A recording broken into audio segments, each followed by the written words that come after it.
Assalamu alaikum, nous sommes venus de l'Enzia, de l'Enbege ravi de vous retrouver encore une fois sur votre chaîne A2S Pro avec un immense plaisir. Continuez de abonner à la cloche de notification, si vous voulez faire des like vidéo, vous pouvez partager, de commenter, de mettre am solo lol. Tey dañuy wax ci Cheikh Yérim Seck quoi, le retour de Cheikh Yérim Seck. Non mais Yérim moo neex, Yérim dafa yab Sénégalais quoi. Yérim dafa def ay erreur ci dundam. Def ay manipulation ci dundam. Bokk ci ay complot ci dundam. Fen ba doyal ci dundam. Te dara sottiwu ci. Légui nak ñi mu doon xeex ànd ak Macky Sall ak ñoom Amadou Ba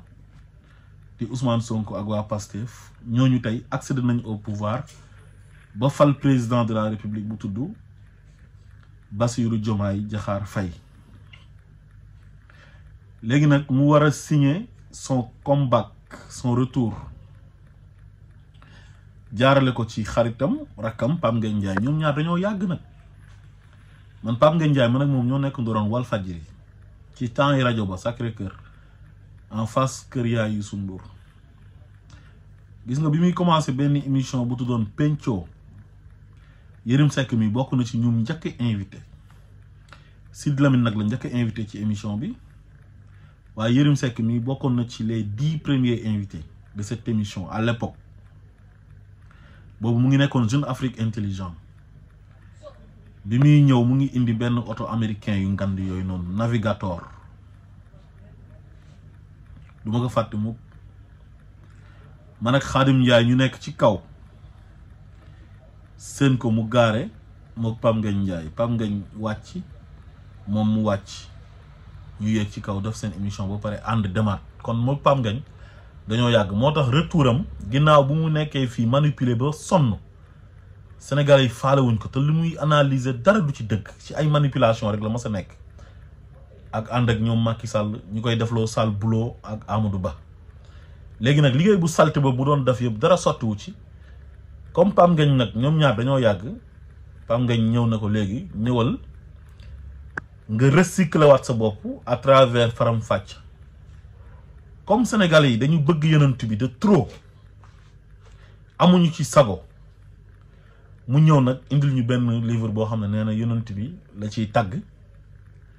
di jéem a jouer ci sentiment wu Sénégalais yi pour bëgg a gañewaat benn sympathie wu Sénégalais yi te moom Sénégalais yi xam na ne dañ kaa jéppi parce que Yérim Seck il était bien parti hein ci yoon bu jaar yoon la nekkoon bi mu nekk Jeune Afrique Intelligent ci côté analyse waxuma nag ci côté escroquerie yu mu doon def di dem ci ay président di leen dóor di leen gëm loolu nekkul ñoon di ko jox xaalis waxuma ci loolu de mais su fekkoon comme ñëw rek di analyser ci xam-xamam bi nga xam ne moom la jàng ba pare jaarale ko ci yoon ba pare nekk ku honnête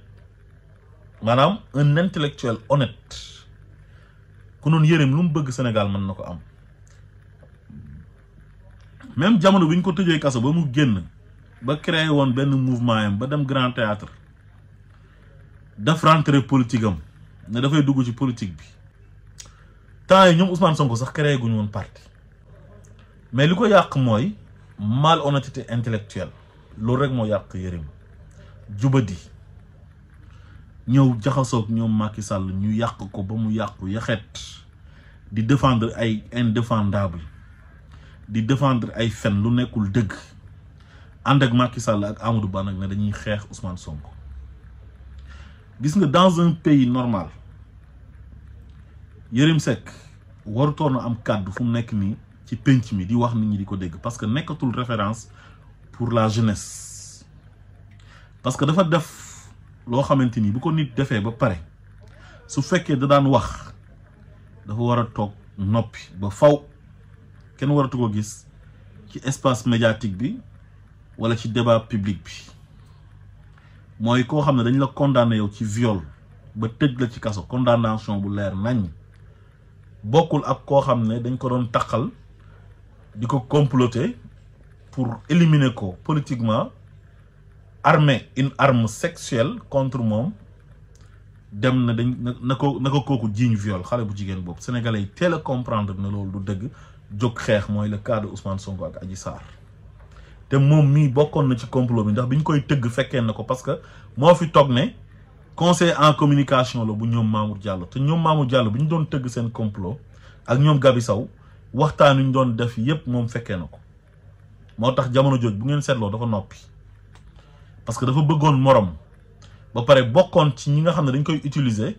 pour muy wër ci plateau télévisé yi di yàq deru Ousmane Sonko di ko sosal di ko fenal te début bi pourtant il avait de très bonnes relations ak Ousmane Sonko mooy bi mu waxee ne Ousmane Sonko ñëw na bureau mu laaj ko na ko yow boo jotee réew mi nan nga mën a changer réew mi ba xeex fi pauvreté si la waxee ne boobu la ko Ousmane Sonko tontu ne ko wàllu impôt rek lu ñu ciy sàcc loolu rek mën a développer le Sénégal mën naa ci defar réew mi te loolu moom daf ko apprécier woon mais à la fin la ko gars yi récupéré boole ko ci combat bi contre Ousmane Sonko. xam nga Macky Sall xeex bu mu doon xeex Ousmane Sonko moom daf ci bëggoon am ay alliés ci secteur yëpp ci journalistes yi ci këru diine yi ci gendarmerie ci police ci justice bi ci même ba ci influenceurs yi ci communicateurs traditionnels yi secteur yëpp ak entité yëpp dafa doon bëgg am ay éléments des hommes influents et des femmes influentes yoo xam ne dañuy ñëw jàppale ko ci xeex bu mu doon xeex Ousmane Sonko nekk xeex boo xamante ni xeex bu déloyal la donc Yérim Seck dafa bokkoon ci journalistes yi Macky Sall recruté woon contre Ousmane Sonko pour mu xeex Ousmane Sonko léegi dem na ba bindi fi livre di yàq deru Ousmane Sonko jël benn histoire boo xam ne daf ko traversir benn histoire bu xewoon ci corniche bi koo xam ne politicien bu mag la nekk ancien président moom ci boppam moom la woon moom lañ bettoon ci corniche bi ak jigéen mu jël histoire boobu noonu moom la ko Ousmane Sonko à l'approche des élections de 2024 di toog ci télé bi di yàq deru Ousmane Sonko di sos di fenal waa Pastef di leen jiiñ ay nitu fitna Yérim ku waroon a noppi la parce que yow mënoo nekk nit koo xamante ni yow da nga violer nit ba ñu condamné la tribunal condamné la nga nangu ne yow condamnation bi dëgg la liñ lay toppee yow yaa ko def ba nga dem tëdd kaso ñu arrangé génnee la xam nga nguuru Macky Sall moom képp ku def lu bon moom boo paree pour ànd ak moom defal ko sale boulot pare na pour libérer la Macky Sall wala mu protéger la ci justice ba yow loo mënti def kenn du la mës a def dara Yérim condamné nañ ko fi yàggul dara ak capitaine Touré bi mu fi diffamé mais kenn tëju ko kenn defu ko dara parce que Macky Sall moo soxlawul ay nit ñu baax Macky il faut nga nekk nit ku bon mu lëkkaloo ak yow booy xool Macky ñi mu àndaloon di liggéey ak ñoom ci secteur yëpp tey mooy ñu gën a yées ci Sénégal ci seen secteur yooyu ñu nekk boo demee gendarmerie ñu gën a bon la jël jiital nga dem police mu xool ñu gën a yées ci police bi jiital leen nga dem ci magistrature mu xool ñu gën a bon ñu gën a salte mu jiital leen daf leen ay juge d'instruction ay procureur ak procureur général ak ay président cours et tribunaux ñi fa tabboon ñëpp amul kenn ku ci nekk référence ci magistrature sénégalaise bi ñi baax ñëpp mu jël leen sànni ay ñoom Téliko sànni ca xaj képp ku baax mu xeex la gis nga Jean Baptiste Tine bi mu koy dàq dafa bëggoon kooku defal ko sale boulot kooku bañ noonu la mel moo tax genre Yérim Seck yu salte yi ñoom rek la mënoon a àndal nga xam ne tey dans un état sérieux un président boo xam ne dafa am ay valeurs di incarner ay valeurs du jaxasoo sax ak genre nit yi nii loolu moo tax Yérim nekkoon Sénégal di lëmbe toog ba mu neex ko ne moom dootul waxati ci espace public bi matul at sax mu dellu soit commencé di charger Ousmane Sonko parce que mission la dañ ne ko il faut nga ñëwaat pour jàppale ñu ci xeex bi contre Ousmane Sonko ci la bindee livre yàq deru Ousmane Sonko di fen toog di def ay analyse yoo xamante ni dara du ci dëgg moom moo waxoon na képp ku bokk Pastef doo bokk ci élection yi Pam Ngagne laaj na ko mu ne ko loolu wax mosuma kaa wax bëgg a changer wax ji naan non parce que Benno Bokk Yaakaar ci boppam moo amul woon candidat foofu sax Pam Ngagne waroon na ko laaj ne ko lan moo tax Benno Bokk Yaakaar amul candidat te Amadou Ba sous la bannière de Benno Bokk Yaakaar ci la demee woon élection foofu Pam Ngagne waroon na ko relance foofu noonu pour mu développer ko xam naa dafa naroon a wax ne Macky Sall moo doon xeex Amadou Ba parce que moom mujj gi Amadou Ba sax la gën a jege que Macky Sall donte Macky Sall utiliser na ko def loo ko sale boulot livre boobu mu bind dañ ko bindloo pour yàq dara Ousmane Sonko te Yérim nit ku tilim la ku tilim mënul wax nit lu bon moo tax ma ne la Yérim bu nekkoon nit ku am vergogne nit ku am probité morale am lu muy jomb ak lu muy rus condamnation bu ñu ko condamné ci viol rek mënoon na tax mu noppi ba faw dootul waxati mais yow ñu ngi la condamné ci viol ba pare ngay ñëw di xas ay nit rawatina ak Ousmane Sonko mi nga xam ne moo la gën léegi nag mu ñëw bëgg ñoo gëmloo ay yonent bi pour sénégalais yi amaat ci moom yërmande boolewaat ko ci débat public bi di ko dégluwaat parce que xam na ne sénégalais yi déglootuñ ko woon moom moo fi waxoon ne élection yi deuxième tour mënta ñàkk c'est inévitable demoon na fi ne waa Pastef bu ñuy am lu mu bëri 30% la ñuy am wax yooyu yëpp mu doon wax yëpp ay fen la toogoon na fi ne Poutine amul téléphone amul internet ñu génnal ko ay photo yoo xamante ni Poutine mu ngi uy téléphone mu ngi toog ci ordinateur Yérim yow mënatoo wax lu saf sénégalais Yérim du ñëw di tàgg yonent bi mooy tax sénégalais yi boolewaat la si seen bopp wala sénégalais yi joxaat la confiance wala joxaat la benn crédit yow mënatoo am crédibilité devant les sénégalais te li nga wax ci yonent bi ci bëri ay erreur nga ci def nee nga Alioune jarbaatu yonent bi la Alioune fan la nekkee jarbaatu yonent bi Alioune cousin yonent bi la seen ñaari papa yi ñoo bokk papa ba pare nga ñëwaat def beneen erreur nga ne Abi Talib fekk da nga doon wax ne yonent bi ñooñu seen sët la quoi maanaam maamu yonent bi nga doon tudd nga tudd Abdul Muttalib xam nañ ne Abdul Muttalib mooy maamu yonent bi moo jur papaam Abdallah waaw léegi nga ñëw ne Abi Talib tamit maamu yonent bi la ñëw ne Hamza maamu yonent bi la ñooñu fan lañ nekkee maamu yonent bi ñooñu ñëpp Abdul Muttalib moo leen jur Abdul Muttalib moo jur Abi Talib moo jur Hamza moo jur ay Abbas ñooñu papa yonent bi lañ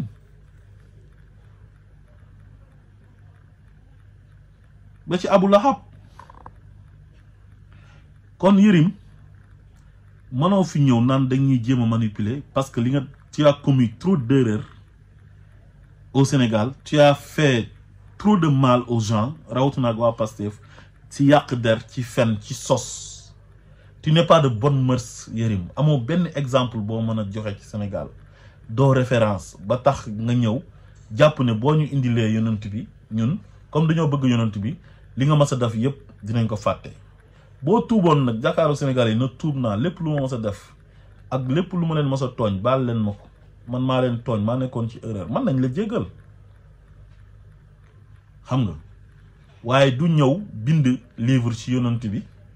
loolu mooy tax ñun ñu fàtte sa ñaawtee fi nga fi nekkee woon Yérim ci sosal ay nit ci yàq deru nit nekk mercenaire de la plume Yérim mënuñoo fàtte sa ñaawtee fi nga fi def Yérim waxuma Pam Ngagne laaj ko ci mbiru élection wu Diomaye bi mu naan Diomaye yàlla moo ko fal mais ñun nous sommes des croyants xam nañ ne yàlla mooy fale waaye yàlla lépp lu muy maye dafa am ci ñu ngi koy jaarale mu naan xulillahuma malikal mulk tuutil mulka man tasha suratu Ali Imran verset 25 du 25 26 la soo xamul li ngay wax da ngay noppi nga tëj sa gémmiñ yow diine mënoo cee wax parce que amoo xam-xamu diine noppil Yérim Seck ba pare naan Ousmane Sonko bu doon fale boppam lay fal yow yaa mën a fen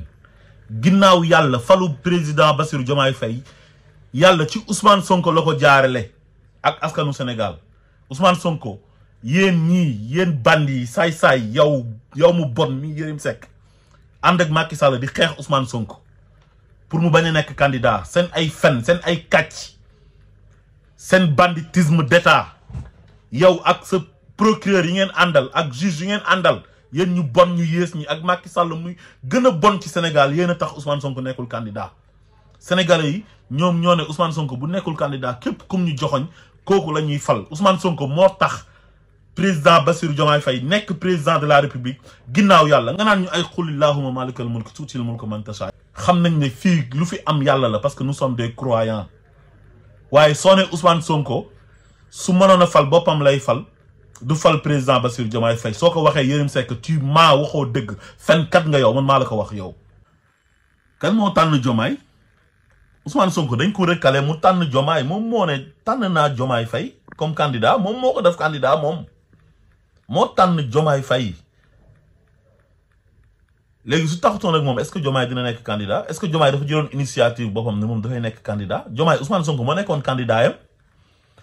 mais yow ak Macky Sall mu bon mi nga àndaloon ak seen association de malfaiteurs bi ngeen naan da ngeen di xeex Ousmane Sonko loolu moo tax Ousmane Sonko indi stratégie am tànn Diomaye parce que nee na Diomaye moo ko doy ci ay qualité yu nekk ci moom yu baax te pourtant Macky Sall mu ngi doon def ay pexe pour ñu fomm élection yi mu oo Ousmane Sonko pour mu nekk candidat bu ko neexoon mu nangu mais Ousmane Sonko dafa bañ nga toog fii di dénigrer ay Ousmane Sonko yéen seen problème ak Ousmane Sonko mooy soxor jalousie ak une haine viscérale parce que li ko yàlla may loolu moo leen naqari ni Ousmane Sonko mel noonu ngeen bëggoon a mel te melu leen ko parce que yoru leen jikko yu rafet yi Ousmane Sonko yore seen jikko moo bon seen xol yi bon te àllaaxira dara du fa compte lu dul xol bu rafet moo tax yàlla mu ne yawma laa yanfa'u maalun wala banuun illa man ata Allah bi xalbi salim Ousmane Sonko loolu la leen gënee yow da ngaa bon Yérim Seck yow sa classe yi dañoo war a fermer leur sale gueule tu dois fermer ta gueule Yérim Seck yow tu n'es pas une référence au Sénégal mënatoo wax ba sénégalais yi jox la bopp wala ñu jox la benn crédit parce que tu es un menteur, tu es un manipulateur, un imposteur, un énergumène, un trafiquant de personnalité. Yérim Seck da ngaa war a dem sa kër nga noppi tëjal sa gémmiñ Yérim Seck mënatoo convaincre benn sénégalais Yérim yow ñi nga xamante ni mësuñoo dugg école française école Jules Ferry bi sax ñooñu seen analyse tey moo gën a jaar yoon yow sa analyse ñoo la dàq analyser ñoom Cheikh Bara Ndiaye ak ñeneen ñi analyser tey ay ñoom Cheikh Ousmane Touré ak ñeneen ak ñeneen te ñoom ci daara ji lañ génnee ñoom sëñ Modou Assou Mbacké ñoom ñoo la dàq sax analyser yow Yérim Sa Ndiogou sax moo la dàq analyser Sa Ndiogou nga xam ne ci comédie lañ ko xamee woon analyse yu muy def yow mi jàng ba dem université ne da ngaa nekk analyste politique ne yow sa xam-xam dafa màcc jëm ci wàllu journalisme wala nga nekk politologue wala loo mënti doon Sa Ndiogou mi nga xam ne jàngam ci wàllu français soriwul comédie lañ ko xamee comédie kooku moo la dàq analyser yow moo la ëpp xam-xam pour te dire xam nga lu tax Sa Ndiogou ëpp la xam-xam mooy daf la gën a honnête yow lu la sonal mooy malhonnêteté intellectuelle te sénégalais yi xam nañ ko ci yow te mënatoo draguer sénégalais yi ba sénégalais yi bëggaat la jubluwaat la boolewaat la ci seen bopp mënta nekk su fekkee ne nag da ngaa jàpp ne boo ñëwee waxu yonent bi loolu mooy defaraat sa image ci kanamu sénégalais yi pour ñu mën la adopté waat boolewaat la ci seen bopp tu te trompes da ngay nax sa bopp ku nekk mën nañoo nax ci yonent bi ba mu des yow du yow yaa ñuy nax ci yonent bi yow tekki woo Sénégal dara sénégalais yi joxuñ la benn crédit sa ay wax faale wuñ ko parce que xam nga lu tax parce que tu es un menteur Yérim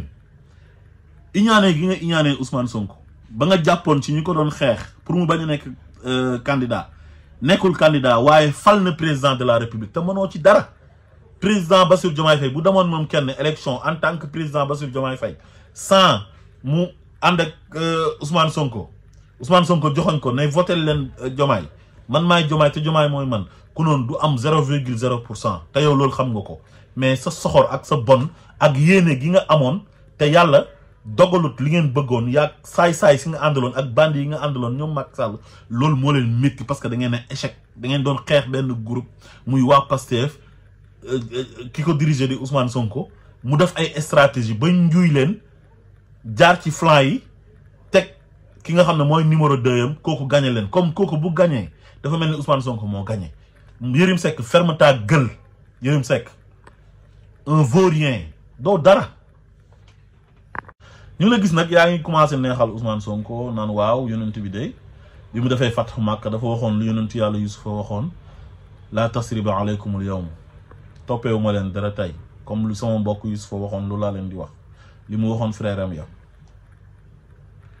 yow da nga mel ni kon da nga bëgg a wax ne xëy na yow am na lu la ñoom Ousmane Sonko war a toppee dañ la koy jéggal wala dara wala lu mu war a toppee ñoo xam ne sa ay ñooñ lañ nekkoon fi def ay ñaawteef dañ leen ko war a jéggal Ousmane Sonko li mu wax leer na li mu teg ci jëmmam moom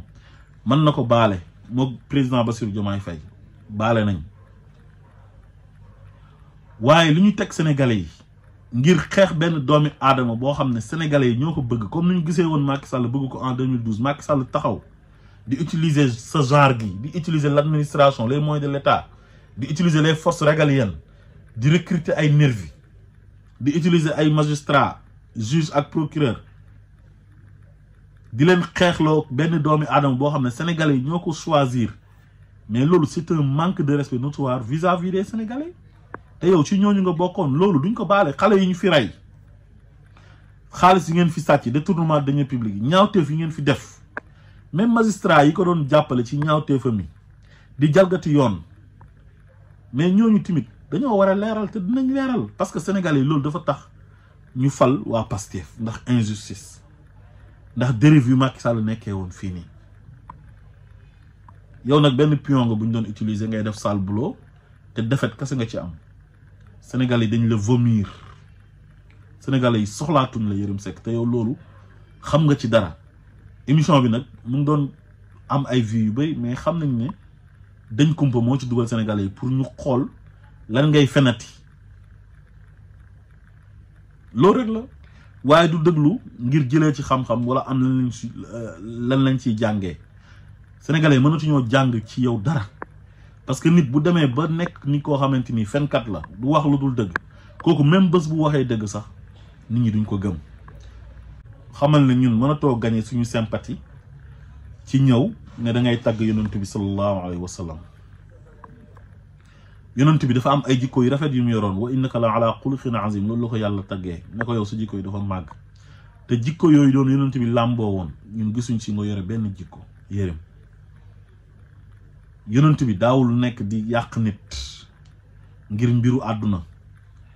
te yow da ngaa dem ànd ak benn association de malfaiteurs dirigée par Macky Sall ak ñoom Antoine Diome di yàq benn nit pour mu bañ a nekk président wu Sénégal pour mu bañ a nekk candidat te loolu tooñ ngeen ci sénégalais yi te sénégalais yi duñu leen ko baal ndax li tax sénégalais yi duñu leen ko baal mooy da ngeen leen a xañ koo xam ne ñoom ñoo ko choisiroon ne moom lañ bëgg a def président liy wane ne sénégalais yi moom lañ bëggoon def président mooy ne bi mu joxoñee le président Bassirou Diomaye Faye ne Diomaye mooy Sonko te Sonko mooy Diomaye sénégalais yi dañ ko voté au premier tour mu nekk une première au Sénégal un opposant bu ñëw sa première participation mu ñëw gagné au premier tour à 54% te 54% yi sax man gëm naa ne ëpp na ko waaye dañ kaa wàññi yokkal ci Amadou Ba pour sauver honneur parce que victoire bi dafa rëy ba mënatuñ si woon dara ñu ne léegi nañ ko wàññi defal ko 54% jox Amadou Ba 34% te loolu du dëgg Amadou Ba amul sax 30% normalement Amadou Ba 26% la war a am statisticiens yu bëri wax nañ loolu wax na Diomaye dépassé na 60% di dem kon Yérim dañoo bëgg nga may ñu jàmm te xam ne mënoonoo nax ci yonent bi ñun ku nekk mën na ñëw nax ñu ci yonent bi waaye du yow yaa ñuy nax ci yonent bi sallallahu alayhi wa sallam parce que yoroo benn jikko bu dëppoo ak lenn ci jikko yi nga xam ne moom la yonent bi yore woon parce que yonent bi muy ñëw daf ne innama bu'ustu li utammima makarimal axlaaq damaa ñëw ngir indi ay jikko yu rafet soppi jikko yi te yow jikko yi nga dajale yépp yu ci ëpp yu gën a fës te sénégalais yi xam ko amul benn jikko boo xamante ni jege na ci jikko yu rafet yi nga xam ne moom la yàlla taggee woon yonent bi sallallahu alayhi wa sallam kon dañoo bëgg nga may ñu jàmm mënatoo fee wax dara ba ñu gëm la asalaamaaleykum wa rahmatullah